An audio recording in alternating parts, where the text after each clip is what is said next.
أما بعد فأعوذ بالله من الشيطان الرجيم. بسم الله الرحمن الرحيم. تبت يدا أبي لهب وتب ما أغنى عنه ماله وما كسب سيصلى نارا ذات لهب وامرأته حمالة الحطب في جيدها حبل من مسد. تبت يدا أبي لهب وتب. ہلاک ہوئے ہاتھ ابو لہب کے اور وہ خود بھی ہلاک ہوا. ما اغنى عنه ماله وما كسب. کام نہ آیا اس کے لیے اس کا مال اور اس کی کمائی. سيصلى نارا ذات لهب. عن قریب وہ بھڑکتی ہوئی آگ میں شامل ہوگا. وامرأته اور اس کی بیوی حمالۃ الحطب جو گردن پر لکڑیاں لاتی تھی. فی جیدہا حبل من مسد اور اس کے گلے میں مونج کی رسی ہے. سورۃ لہب. ابو لہب حضور صلی اللہ علیہ وسلم کے چچا. لہب کے معنی خوبصورت. تو حضور صلی اللہ علیہ وسلم کو جب یہ حکم ہوا کہ وہ انذر عشیرتک الاقربین، اپنے رشتہ داروں کو ڈرا، وہ اللہ کا پیغام دے. تو جو بھی لوگ سمجھدار ہوتے ہیں وہ اپنے عزیز و اقارب کو سمجھاتے ہیں بھائی نماز پڑھو، اچھے کام کرو. تو آپ کو تو حکم ہو انذر عشیرتک الاقربین، اپنے اقربا کو آخرت کے عذاب سے ڈرے، ان کو اللہ کا پیغام پہنچائے. تو اس دور میں طریقہ کار پیغام پہنچانے کا یہ تھا کہ مکہ مکرمہ میں کسی اونچی جگہ کھڑے ہو کے اور اعلان کیا جاتا تھا، ایک لفظ سنایا جاتا، یا صبحا یا صبحا. یہ لفظ بولا جاتا تھا تو لوگ سمجھ جاتے کوئی خاص اعلان ہے. تو آپ نے بھی یہ اعلان فرمایا اور آپ کے خاندان والے سارے جمع ہوئے. ہاں جی، قریش کے لوگ، ہاشمی لوگ، سب کو آپ نے بلایا، سب آئے. تو آپ نے ان سے پوچھا کہ اگر میں تمہیں یہ کہوں کہ اس پہاڑ کے پیچھے دشمن کا لشکر ہے جو تم پر حملہ آور ہونے والا ہے، تو کیا تم میری بات کو تسلیم کرو گے؟ تو سب نے کہا کہ ہم آپ کی بات کو تسلیم کریں گے، کیونکہ آپ نے کبھی جھوٹ نہیں بولا. تو آپ نے فرمایا کہ جب یہ بات ہے تم مانتے ہو تو پڑھو قولوا لا الہ الا اللہ. یہ کہو کہ لا الہ الا اللہ کے سوا کوئی معبود نہیں، اس کے سوا کوئی مشکل کشا حاجت روا نہیں. تفلحون، تم کامیاب ہو جاؤ گے. فرمایا کہ وہ لشکر کیا ہے؟ وہ اللہ کا عذاب ہے. کفر کی حالت میں، شرک کی حالت میں مر گئے تو لشکر ہی لشکر ہے اللہ کا. جہنم کا لشکر تمہیں کھا جائے گا. تو یہ جب آپ نے اعلان فرمایا تو ابو لہب نے کچھ الفاظ آپ کو بولے اور اس نے کہا کہ تبًّا لک یا محمد الہذا جمعتنا. اے محمد، تو ہلاک ہو جائے، تو نے ہمیں اس لیے بلایا تھا. تو اللہ پاک نے اس کو انہی الفاظ میں، جو اس نے تبت کہا تھا نا کہ ہلاک ہو جائے، حضور کو کہا. حضور تو اللہ کے محبوب تھے، حضور سے تو اللہ کی محبت. میرے نبی کو اس طرح کہتے تو اللہ نے پورے قرآن میں کہے تبت یدا ابی لہب وتب. ہلاک ہو گیا ابو لہب اور اس کے دونوں ہاتھ ہلاک ہو تک یہ اس کی یہ مذمت جاری رہے گی. بھئی آپ نے حضور کی مذمت کی، اللہ نے آپ کی مذمت کر دی. تو یہ صورت ابو لہب کی مذمت میں، اور کیا اس نے اس کا طریقہ کار اور بھی تھا. جب بھی حضور صلی اللہ علیہ وسلم تبلیغ کے لیے جاتے تھے، آگے حضور صلی اللہ علیہ وسلم ہوتے تھے، پیچھے سے یہ جاتا تھا کہ بھئی یہ جو بات کر رہا ہے یہ جھوٹ بول رہا ہے، سچ نہیں بول رہا ہے، اس کی بات نہ مانا. سخت دشمنی کرتا تھا اللہ کے سکا چکا ہے.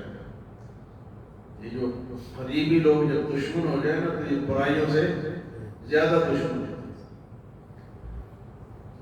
تو اللہ نے اس کی مذمت قرآن میں پورا سورت نازل کیا اور فرمایا کہ تبت یدا، ہلاک ہو جائے.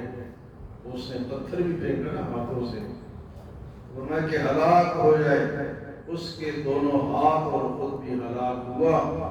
فرمایا کہ جو کچھ اس نے کمایا یا پیسے جمع کیا، ما اغنى عنه ماله وما كسب، وہ مال اس کے کچھ کام نہ آیا اور اس کا کمائی اس کی کچھ کام. بہت بڑا انسان بہت بڑا ہو، بہت مال ہو، لیکن اللہ کے خلاف جا رہا ہو تو وہ مال کسی کام نہیں آئے گا. اچھا، پھر اللہ نے فرمایا یہ تو دنیا کی سزا تھی اس کی، لیکن آخرت میں کیا ہوگا؟ سیصلیٰ نارا ذات لہب، عن قریب وہ بھڑکتی ہوئی شعلے مارتے ہوئی آگ کے حوالے ہوگا.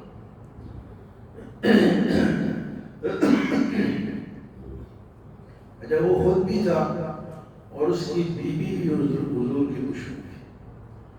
وہ جنگل سے کاٹ کے لاتی تھی اور حضور صلی اللہ علیہ وسلم کے راستے میں ڈالتی تھی. جب آپ صبح اٹھیں گے تو آپ کو تکلیف ہوگی. جمیل، جمیل اس کا نام تھا.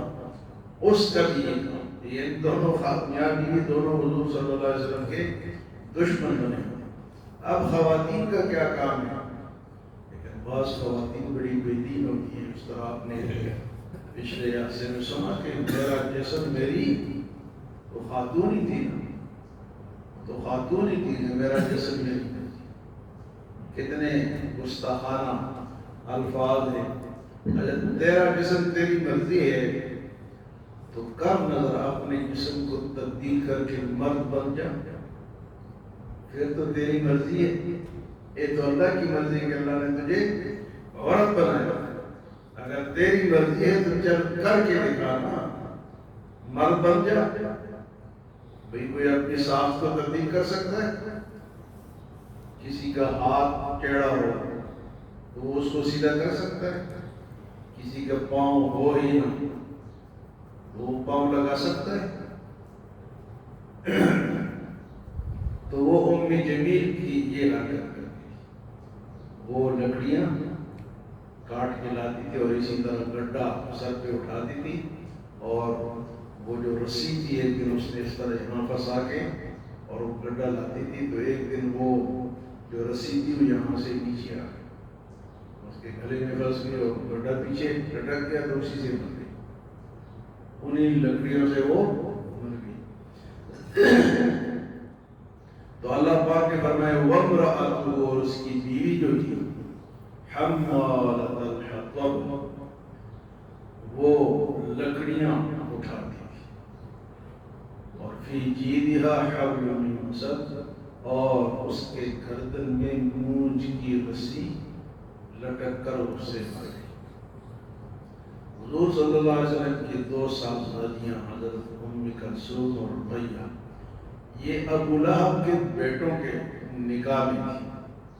لیکن جب اس نے دشمنی کی تو کہا کہ ان دونوں کو طلاق دو. ان دونوں نے طلاق دی. تو حضور صلی اللہ علیہ وسلم نے فرمایا کہ ایک جو تھا اس نے تو طلاق دی، وہ بعد میں مسلمان بھی ہوا، اور دوسرے نے طلاق دی اور جا کے حضور صلی اللہ علیہ وسلم کے چہرے انور پر تھوکا. آپ نے فرمایا یا اللہ اپنے کتوں میں سے ایک کتا اس پر مسلط کر دے. تو وہ کہیں سفر میں جا رہا تھا، رات کو سوئے ہوئے تھے، شیر آیا اور وہ جو قافلے کے لوگ تھے ان کو سنتا رہا، اور جب وہ ابو لہب کا بیٹا ملا اس کو پکڑ کے اور چیر پاڑ ڈالا۔ اور یہ جو ابو لہب تھا یہ بھی حضور صلی اللہ علیہ وسلم کی بد دعا کی وجہ سے اس کا آخری انجام بھی بہت برا ہوا۔ کیا ہوا کہ غزوہ بدر میں یہ خود نہیں گیا، اس نے اپنی جگہ دوسرا بندہ دیا کہ یہ میری جگہ جائے گا، ماتا دوسرا آدمی گیا۔ اور جب وہ بدر میں مسلمانوں کی فتح ہوئی، کفار کو شکست ہوئی، جب واپس آئے تو اس نے پوچھا بھائی کیا ہوا؟ تو ابو سفیان نے اس کو کہا کہ کیا ہوا، ہمارے آدمی جس طرح کے ہاتھ باندھ کے ان کے آگے اپنا آپ خود ہی انہوں نے پیش کر دیا، اپنا آپ خود ہی انہوں نے۔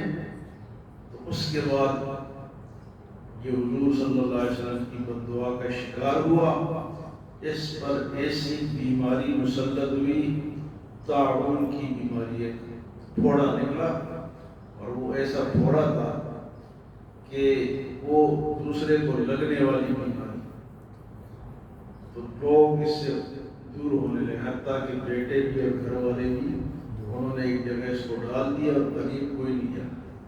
اور جب مرا تو پھر اس کو دفنانے ہاتھ لگانے کے لیے کوئی بندہ ڈر رہا تھا کہ مجھے بیماری لگ جائے گی، تو پھر 2 مزدوروں کو بلایا اور انہوں نے بھی لکڑی کے ذریعے سے اس کو اٹھایا اور جناب ایک گھڑا کھودا اور اس کے اندر اس کو ڈال دیا۔ یہ حالت ہوئی حضور صلی اللہ علیہ وسلم کی دشمنی کوئی آسان نہیں ہے، اس دور میں بھی اور اس دور میں۔ اللہ ہم سب کو محفوظ فرمائے اور نبی صلی اللہ علیہ وسلم کی محبت ہم سب کو نصیب فرمائے۔ یہ جو آج کل ایک ٹی وی ہے جیو ٹی وی، اس نے 10 محرم کو حضور صلی اللہ علیہ وسلم اور صحابہ کرام کی توہین کی۔ کیا توہین کی ہے؟ انہوں نے کوئی ڈرامہ پیش کیا جس میں حضور کی شکل انہوں نے دکھائی، تو میڈیا پہ کافی شور ہے۔ ایسے خبیث ٹی وی اور مسلمانوں کی شکل میں حضور صلی اللہ علیہ وسلم کی توہین کرتے ہیں، تو حکومت نے تو 15 دن کی پابندی لگے، لیکن مسلمانوں کا مطالبہ ہے کہ اس کو مستقل طور پر بند کیا جو حضور کی توہین کرے۔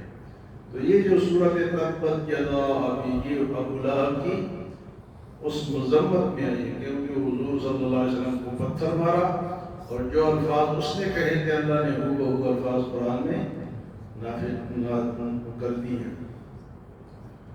تو ہر مسلمان کو حضور صلی اللہ علیہ وسلم کی عظمت کا پتہ چلنا چاہیے کہ کتنی اللہ کے یہاں کی کتنی عظمت ہے، بڑائی ہے۔